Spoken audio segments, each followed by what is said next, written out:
Hi, Sage here with Hippie from the 49th. Sorry I've been out of touch, but I'm back. And welcome you back to our Canadian Prime Minister series. Last episode, I said we were going up to number 9, but it was actually number 8. In the US, they count the terms, but in Canada, we count the people. So we'll be starting on number 9 in this episode. Ready to meet Canada's most fascinating prime ministers? From Mahan to Pearson, let's explore their quirks, achievements, and surprising stories. Number 9. Arthur Mahan served from July 1920 to December 1921, and a second term from June 1926 to September 1926. He was born in Ontario, but spent his adulthood in Portage-la-Prairie, Manitoba, where he was a lawyer. He was raised a Methodist, but after 1925, he joined the United Church of Canada, which was Protestant. His wife was Isabel Cox. They had 3 children. He was a member of the Conservative Party. He was known for being brilliant, but had a very sharp tongue. He could recite long passages of Shakespeare from memory, and later in life he recorded an album of Shakespeare recitations, which is one of the oddest things any prime minister has ever done. While in office, he helped push for strong national policies after World War I. He was a strong defender of British Commonwealth ties. He was known for being highly intelligent and principled in debates. He was criticized for being too rigid and an elitist. He lacked political charm, and his government struggled politically. When he lost the election in 1926, he accepted the results and stepped down peacefully. He died in 1960 at the age of 85 in Toronto. Sidebar: you may have noticed I didn't call him Sir. This is due to the 1919 Nickel Resolution, which discouraged giving hereditary honors like knighthood to Canadians. Number 10. William Lyon Mackenzie King served from December 1921 to June 1926. He also served from September 1926 to August 1930, and again from October 1935 to November 1948. King was from Berlin, Ontario, where he was a labor mediator. He was also an economist and an academic. He was the first Canadian Prime Minister to hold a PhD. He had several degrees after attending the University of Toronto, the University of Chicago, and Harvard University. He was raised Presbyterian and maintained a Protestant Christian identity.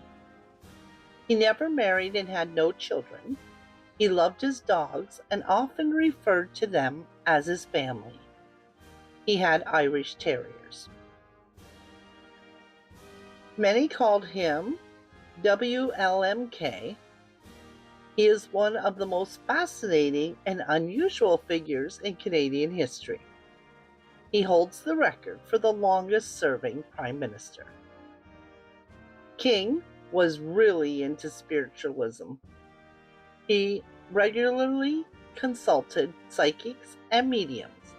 He held seances on a regular basis and believed he received messages from his late mother, Leonardo da Vinci, The former U.S. President Franklin D. Roosevelt and his dog Pat. He often sought guidance from crystals or other fortune-telling methods before making decisions. He kept diaries that were very detailed, and he recorded every part of his life. In his younger years, he was known to visit prostitutes regularly.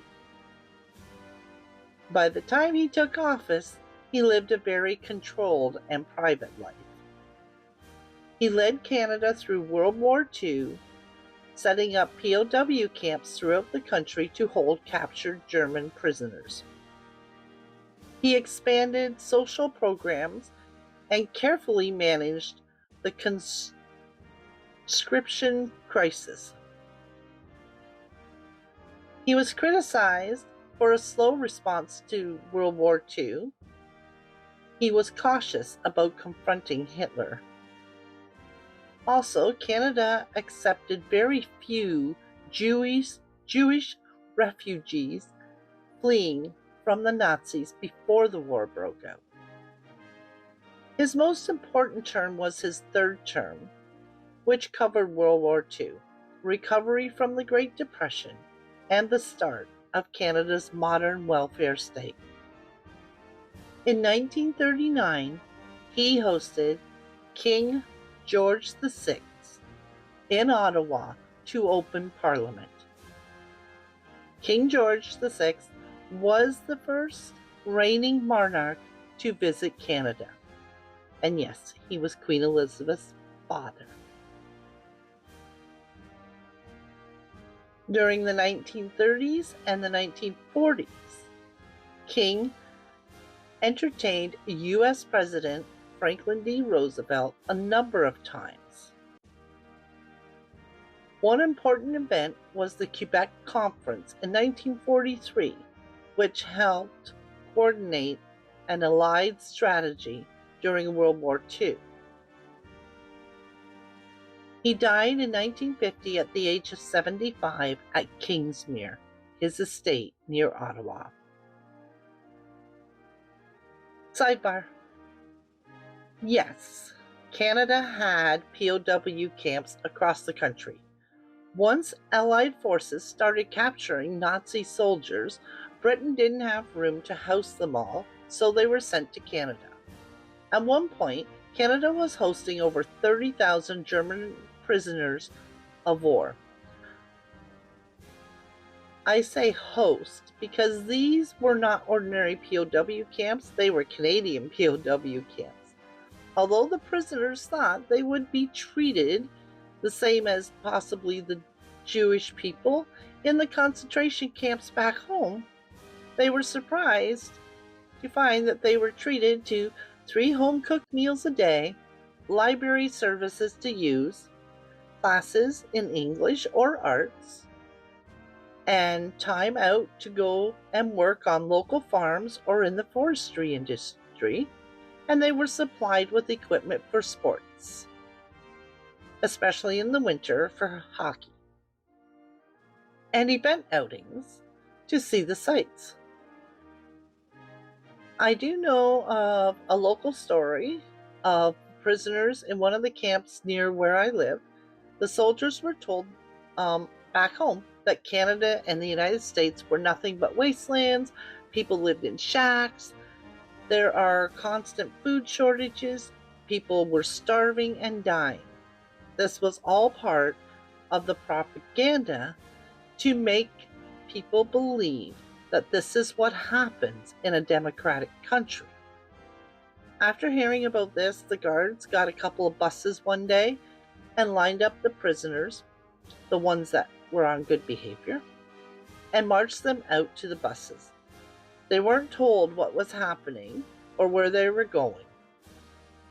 They pulled out onto the highway and headed west.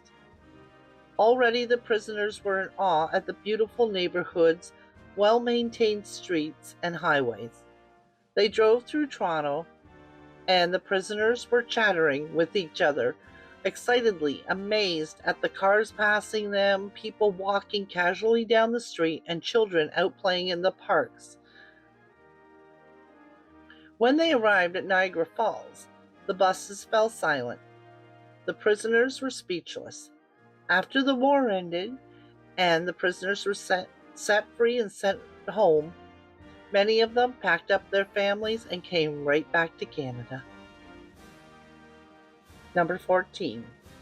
R.B. Bennett served from August 1930 to October 1935. He was born in New Brunswick, but moved to Alberta where he was a lawyer. He was known as a self-made millionaire, as he became one of Canada's wealthiest businessmen. He was a Presbyterian.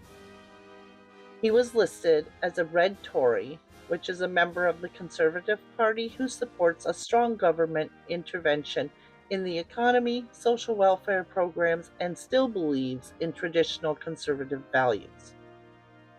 His wife was Margaret Stevenson. They had one child. He didn't own a house. He chose to live in hotels. His nickname was Bonanza Bennett.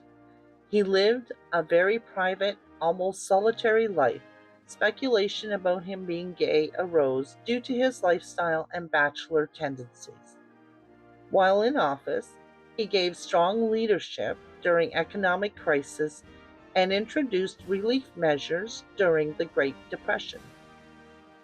He advocated for Canadian industrial development and tariffs to protect domestic industries. He was criticized for the relief measures, too little too late, and many say he was out of touch with the average Canadian because of his wealth. During the Great Depression, people couldn't afford gas for their cars, so many in rural areas converted their cars into horse-drawn vehicles, which became known as Bennett buggies. He lost the election in 1935 and stepped down peacefully. He died in 1947 at the age of 73 in London, England. If you're still with me, please hit the like and subscribe if you haven't already. Leave us a comment. What do you think? We appreciate you being here and for helping us get our content to more viewers. Number 12. Louis Saint Laurent served from November 1948 to June 1957. He was born in Compton, Quebec, where he was a lawyer specializing in corporate law. He served as King's Counsel, and he was a Roman Catholic. His wife was Jeanne Renault. They had 2 children. He was a member of the Liberal Party. His nickname was Uncle Louis. He was known for being calm, composed, and methodical. He was the first Prime Minister to live in the Prime Minister's house on Sussex Drive after it was completed in 1951. While in office, he oversaw post-World War II economic expansion. He championed social programs and infrastructure development, including expanding the Trans-Canada Highway and the St. Lawrence Seaway. He supported NATO membership and United Nations involvement. He guided Canada during the early part of the Cold War. He hosted U.S. President Dwight D. Eisenhower in Ottawa, where he gave an address to the House on November 14, 1953, the first president to ever do so.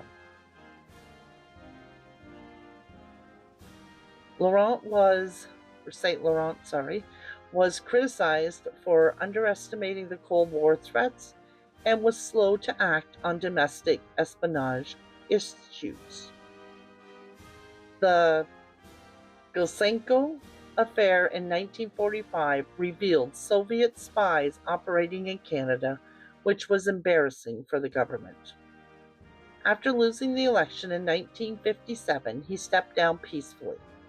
He died in 1973 at the age of 84 in Quebec City. Number 13. John Diefenbaker served from June 1957 to April 1963. He was born in Manitou, Manitoba, but moved to Saskatchewan later, where he was a lawyer. He was a Lutheran. His wife was Olga. They had no children together, but he had at least 2 children with other women. He was fond of dogs. He was a member of the Progressive Party. His nickname was the Chief. He was afraid of grave robbers and made plans to encase his body in cement after death. He loved baseball and hockey and attending small-town events. He was known for giving long speeches and dramatic gestures in Parliament. In 1957, he hosted Queen Elizabeth II in Ottawa, where she opened Parliament and gave her first address to the Canadian Parliament. While in office, he also hosted U.S. President Dwight D. Eisenhower in Ottawa and maintained a strong Canadian-U.S. alliance. Eisenhower also gave an address to the House on July 9, 1958. He also hosted U.S. President John F. Kennedy, who gave an address to the House on May 18, 1961. He passed the Canadian Bill of Rights in 1960. He expanded Northern development, including support for the Distant Early Warning Line, the DEW Line. He advocated for Canadian autonomy in foreign affairs. He signed the Columbia River Treaty in 1961 with the United States, which gives joint flood control and hydroelectric power development along the Columbia River for British Columbia and Washington State. He was criticized for internal party divisions, and he was impulsive in decision-making, causing friction with allies. He was closely monitored by the RCMP, who kept an unusually large file on him due to his connections and alleged security concerns. He cancelled the Avro Arrow, Canada's advanced jet fighter program. In my opinion, that was one of his biggest mistakes. He lost the election in 1963 and stepped down peacefully. He died in 1979 at the age of 83 in Ottawa.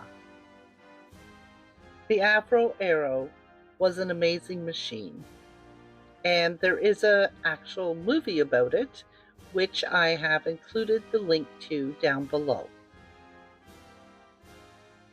I was not able to find a good clip of the Queen giving her address to Parliament in 1957. However, I did find this clip, which she recorded probably from her hotel room the night before. Tomorrow afternoon, I shall open the 23rd Parliament here in the nation's capital. I shall preside at a formal assembly of the men and women chosen to guide the destinies of Canada. This is a wonderful and exhilarating country. I feel proud and happy to be queen of such a nation. There are periods when life seems a small dull round, a petty business with no point, and then suddenly we are caught up in some great event which gives us a glimpse of the solid and durable foundations of our existence. I hope that tomorrow will be such an occasion.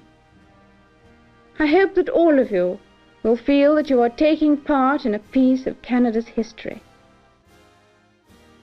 Number 14. Lester B. Pearson served from April 1963 to April 1968.